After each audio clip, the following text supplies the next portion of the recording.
करने जा रहे हैं कि मूल अधिकारों के अलावा जो अनुच्छेद दिए हैं, भाग 3 में कुछ ऐसे अनुच्छेद और दिए हैं जो मूल अधिकारों के अलावा हैं। तो हम बात करते हैं सबसे पहले अनुच्छेद 12 की। अनुच्छेद 12 कहता है राज्य की परिभाषा।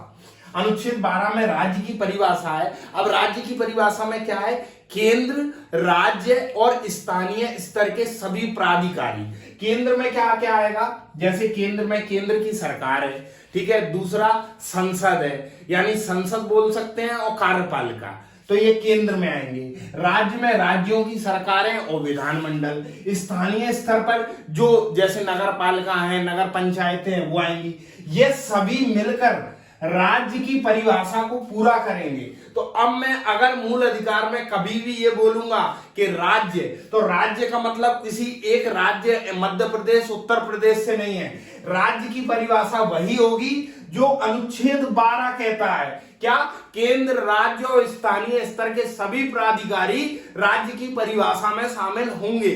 इसके अलावा एक क्वेश्चन बनता है, क्या राज्य की परिभाषा में न्यायपालिका शामिल है? तो भाई साहब, न्यायपालिका शामिल नहीं है। फिर आर्टिकल 13 कहता है मूल अधिकारों से असंगत व उनका अल्पीकरण करने वाली विधियां।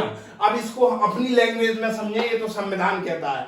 कहने का मतलब यह है कि राज्य, देखिए राज्य ऐसी कोई विधि नहीं, विधि यानी कानून नहीं बनाएगा जो मूल अधिकारों के विरोध में हो, जो मूल अधिकारों के विरोध में हो, या मूल अधिकारों का अल्पीकरण का मतलब होता है कम करना।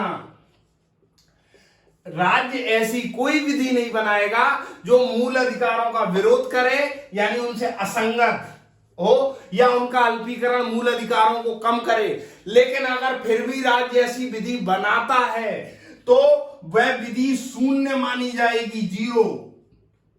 वह विधि क्या मानी जाएगी? शून्य मानी जाएगी। इसको शून्य कौन बनवाएगा? न्यायपालिका। तो न्यायपालिका ही मूल अधिकारों का संरक्षक है, ये हमने पहले वीडियो में बोला है।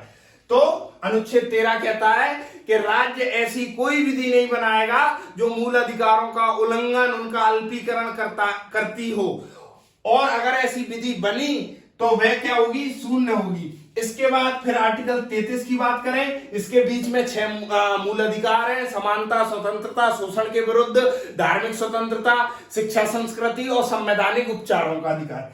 फिर अनुच्छेद 33 क्या कहता है? सैन्य बलों व अर्धसैनिक बलों में कार्यरत लोगों के अधिकारों को प्रतिबंधित कौन करेगा? संसद करेगी, विधानमंडल नहीं करेगा, सिर्फ संसद करेगी। इसको समझिए कि जैसे जो लोग सेना में भर्ती हैं, ट्रेनिंग कर रहे हैं, या जैसे हम एक एग्जांपल से समझिए, जैसे फायर ब्रिगेड में जो लोग काम कर रहे हैं, अब फायर ब्रिगेड का काम तो जोखिम भरा है, तो वहां पर अगर बात करी जाएगी तो मूल अधिकारों का हनन हो रहा है। लेकिन आर्टिकल 33 कहता है कि ऐसे कार्यों, सैन्य बलों या अर्धसैनिक बलों में जो लोग कार्यरत हैं, उनमें उनके मूल अधिकारों को क्या करा जाएगा? प्रतिबंधित करा जाएगा। किसके द्वारा? संसद के द्वारा। फिर अनुच्छेद 34 कहता है कि अगर भारत में सैन्य शासन लग गया तो सैन्य शासन में मूल अधिकार खत्म। अगर भारत में सैन्य शासन लग गया तो सैन्य शासन में मूल अधिकार खत्म हो जाएंगे। फिर अंत में देख लेते हैं अनुच्छेद 35, मूल अधिकारों पर कानून ओनली संसद बनाएगी। मूल अधिकार पर कानून सिर्फ संसद बनाएगी, ठीक है। और राज्य जो है वो कुछ विशेष प्रावधान कर सकते हैं। यहां पर राज्य मतलब जो स्टेट है, लेकिन अगर कानून मूल अधिकारों पे बनाएगी तो सिर्फ संसद बनाएगी, ठीक है। तो हमने इन पूरे अनुच्छेदों को देखा। अब इसका अगला लेक्चर होगा समानता का अधिकार, जिसमें आप इन अनुच्छेदों की सहायता से उसे और अच्छे से समझेंगे। चलिए।